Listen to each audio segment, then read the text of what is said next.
마태복음 16장 1절부터 20절 말씀입니다. 오늘 본문의 배경이에입니다.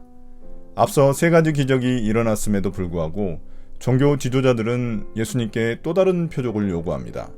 이는 그들의 불신앙이 얼마나 집요한지 드러내고 있습니다. 예수님은 이러한 그들의 악함을 누룩에 비유하시면서 제자들에게 주의하고 경계하라고 말씀하십니다. 반면 빌립보 가이사랴에 이르자 종교 지도자들과 대조적인 베드로의 고백이 등장합니다. 이러한 베드로의 신앙 고백은 앞으로 예수님의 사역이 갈릴리에서 예루살렘으로 넘어가는 데 있어 매우 중요한 역할을 합니다. 마태복음 16장 1절부터 4절입니다. 표적 문제. 바리새파 사람들과 사두개파 사람들이 와서 예수를 시험하느라고 하늘로부터 내리는 표징을 자기들에게 보여달라고 요청하였다. 예수께서 그들에게 말씀하셨다. 너희는 저녁 때에는 하늘이 붉은 것을 보니 내일은 날씨가 맑겠구나 하고 아침에는 하늘이 붉고 흐린 것을 보니 오늘은 날씨가 굳겠구나 한다. 너희는 하늘의 징조는 분별할 줄 알면서 시대의 징조들은 분별하지 못하느냐. 악하고 음란한 세대가 표징을 요구하지만 이 세대는 요나의 표징밖에는 아무 표징도 받지 못할 것이다. 그리고 나서 예수께서는 그들을 남겨두고 떠나가셨다. 갈릴리 마가단 지역으로 이동하신 예수님은 또다시 적대 세력을 만나게 됩니다. 바리새인들과 사두개인들이 함께 예수님을 시험하기 위해 하늘의 표징을 요구합니다. 바리새인들과 사두개인들은 신학적 견해가 정반대인 두 집단입니다. 신학적 보수 세력과 진보 세력입니다. 그런데 절대 협력할 것 같지 않던 두 집단이 공통의 적인 예수님을 위해 일시적으로 연합하는 모습을 보입니다. 그러자 예수님은 또 다른 표적을 요구하는 그들의 불신앙과 영적 무지함을 비유로서 책망하십니다. 그들은 날씨의 징조는 쉽게 맞추면서 시대의 징조는 분별하지 못하는 자들입니다. 메시아 예수님으로 인해 새로운 시대인 하나님 나라가 왔음에도 그들은 알아차리지 못하고 거부한 것입니다.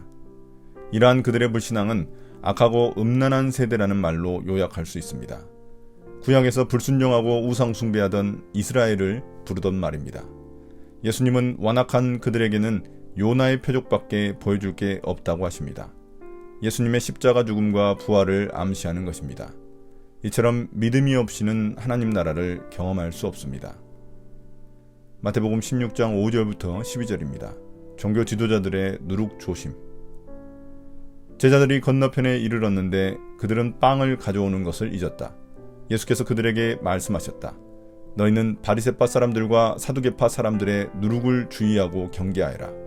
그들은 서로 수군거리며 말하였다. 우리가 빵을 가져오지 않았구나. 예수께서 이것을 아시고 말씀하셨다. 믿음이 적은 사람들아, 어찌하여 너희는 빵이 없다는 것을 두고 서로 수군거리느냐. 너희는 아직도 깨닫지 못하느냐. 5,000명이 먹은 그 빵 5개를 기억하지 못하느냐. 부스러기를 몇 광줄이나 거두었더냐. 또한 4,000명이 먹은 그 빵 7개를 기억하지 못하느냐. 부스러기를 몇 광줄이나 거두었더냐. 내가 빵을 두고 너희에게 말한 것이 아님을 너희는 어찌하여 깨닫지 못하느냐. 바리새파 사람들과 사두개파 사람들의 누룩을 경계하여라. 그제서야 그들은 빵의 누룩이 아니라 바리새파 사람들과 사두개파 사람들의 가르침을 경계하라고 하시는 말씀인 줄을 깨달았다. 종교 지도자들의 표적 요구에 이어 제자들의 빵 이야기가 등장합니다. 예수님은 두 집단의 종교 지도자들의 누룩을 주의하고 경계하라고 말씀하십니다. 그러나 제자들은 이 말의 의미를 알아차리지 못합니다. 그들은 예수님이 빵을 가져오지 않은 것을 책망하시는 줄로만 여깁니다. 이에 예수님은 제자들에게 믿음이 적다고 책망하시고 다시금 5병이어의 기적과 7병이어의 기적을 기억나게 하십니다. 제자들은 여전히 예수님의 말씀을 제대로 깨닫지 못합니다. 그들은 현재 자신들에게 필요한 육체적 필요에만 관심을 두고 있기 때문입니다. 그러나 그 모든 육체적 필요는 지금까지 여러 기적들을 통해 모두 채워주셨습니다. 그러니 예수님께 책망을 듣지 않을 수 없는 것입니다. 이렇게 예수님의 책망을 듣고 난 후에야 제자들은 예수님이 말씀하신 누룩이 바리새인들과 사두개인들의 불신앙을 의미한다는 것을 깨닫게 됩니다. 빵에 넣는 누룩으로 그들의 악한 영향력을 경고하신 것입니다. 마태복음 16장 13절부터 20절입니다. 베드로의 신앙 고백. 예수께서 빌립보의 가이사랴 지방에 이르러서 제자들에게 물으셨다. 사람들이 인자를 누구라고 하느냐? 제자들이 대답하였다. 침례자 요한이라고 하는 사람들도 있고 엘리야라고 하는 사람들도 있고 예레미야나 예언자들 가운데에 한 분이라고 하는 사람들도 있습니다. 예수께서 그들에게 물으셨다. 그러면 너희는 나를 누구라고 하느냐? 시몬 베드로가 대답하였다. 선생님은 살아계신 하나님의 아들 그리스도십니다. 예수께서 그에게 대답하셨다. 시몬 바요나야, 너는 복이 있다. 너에게 이것을 알려주신 분은 사람이 아니라 하늘에 계신 나의 아버지시다. 나도 너에게 말한다. 너는 베드로다. 나는 이 반석 위에다가 내 교회를 세우겠다. 죽음의 문들이 그것을 이기지 못할 것이다. 내가 너에게 하늘나라의 열쇠를 주겠다. 네가 무엇이든지 땅에서 매면 하늘에서도 매일 것이요 땅에서 풀면 하늘에서도 풀릴 것이다. 그때 예수께서 제자들에게 엄명하시기를 자기가 그리스도라는 것을 아무에게도 말하지 말라고 하셨다. 이제 예수님은 빌립보 가이사랴 지방으로 이동하셔서 제자들에게 한 가지 질문을 던지십니다. 이 지역은 헤롯이 로마 왕제 가이사에게 헌정한 도시입니다. 헤롯 왕은 그곳에 여러 신전을 지어 황제 숭배와 우상 숭배를 행했습니다. 이곳에서 예수님은 자신의 정체에 대해 사람들이 어떻게 보는지 제자들에게 물으신 것입니다. 이에 제자들은 사람들이 예수님을 침례자 요한이나 엘리야, 예레미야와 같은 예언자 중 한 분이라고 여긴다고 대답합니다. 그들과 예수님의 유사점이 있기 때문입니다. 침례 요한은 회개와 하나님 나라를 선포했기 때문입니다. 엘리야는 기적을 행하고 메시아가 등장하기 전에 반드시 나타나야 할 마지막 예언자이기 때문입니다. 예레미야는 다른 예언자들의 극심한 반대를 겪던 인물이기 때문입니다. 그러나 예수님에 대한 사람들의 이런 인식은 불충분한 것입니다. 이에 예수님은 제자들에게도 같은 질문을 하십니다. 그러자 제자들의 대표인 베드로가 예수님은 살아계신 하나님의 아들이자 메시아라고 대답합니다. 예언자로 여기던 사람들의 대답과는 차원이 다른 대답입니다.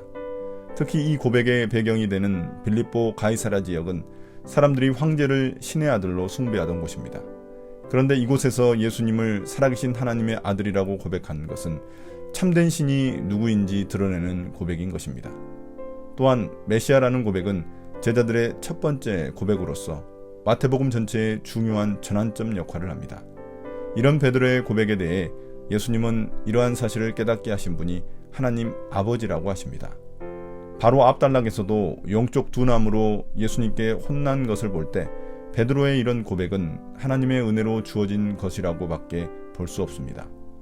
또한 예수님은 베드로의 이름을 통해 사도로서의 중요성을 말씀해 주십니다. 베드로라는 이름은 헬라어로 반석이라는 의미인데 베드로 위에 내 교회를 세우시겠다고 말씀하십니다. 이것은 베드로가 사도의 대표로서 예수님의 제자들이 초기 교회의 기초를 세울 것을 예언하시는 것입니다. 이러한 제자들의 역할은 베드로의 신앙 고백 때문입니다. 예수님은 그로 인해 교회가 죽음을 겪지 않을 것이라고 말씀하십니다. 교회가 소멸하지 않고 영원히 지속될 것이라는 의미입니다. 또한 예수님은 베드로에게 하나님 나라 열쇠를 주셔서 땅에서 매면 하늘에서도 매이고 땅에서 풀면 하늘에서도 풀리게 하시겠다고 말씀하십니다. 이는 베드로를 대표로 하는 사도들이 교회의 기초를 세우는 데 있어 하나님의 뜻을 분별하는 중요한 역할을 수행할 것을 의미합니다. 마지막으로 예수님은 자신이 그리스도, 즉 메시아라는 사실을 알리지 말라고 하십니다. 왜냐하면 아직 고난받는 메시아로서의 정체성이 드러나지 않았기 때문입니다. 오늘의 묵상 포인트입니다. 첫 번째, 예수님은 어떤 분입니까? 예수님은 베드로의 고백처럼 우리의 고백을 받으십니다. 예수님이 내 교회라고 하신 것처럼 우리는 주님의 소유입니다. 베드로처럼 예수님을 살아계신 하나님의 아들이자 메시아로 고백한다면 내 뜻보다 중요한 것은 주님의 뜻입니다. 그 고백을 유지할 때 우리가 기도하는 것마다 이 땅에서 이루어주실 것입니다. 두 번째, 나에게 주시는 교훈은 무엇입니까? 주님이 우리에게 주신 최고의 기적은 요나의 기적, 즉 십자가 죽음과 부활입니다. 그것을 믿기 때문에 베드로처럼 신앙 고백을 할 수 있는 것입니다. 내 기도가 다 이루어지지 않더라도 최고의 기적을 이미 맛보았기에 실망하지 않습니다. 여전히 기적을 통해 주님을 시험하려 한다면 그것은 아직 내가 신앙 고백대로 살지 못하고 있다는 증거입니다. 오늘의 기도입니다. 주님, 내가 원하는 주님이 아니라 주님이 원하시는 내가 되기를 원합니다. 오늘 하루도 베드로와 같은 신앙 고백으로 모든 순간들을 믿음으로 살아가게 도와주십시오. 예수님 이름으로 기도드립니다. 아멘.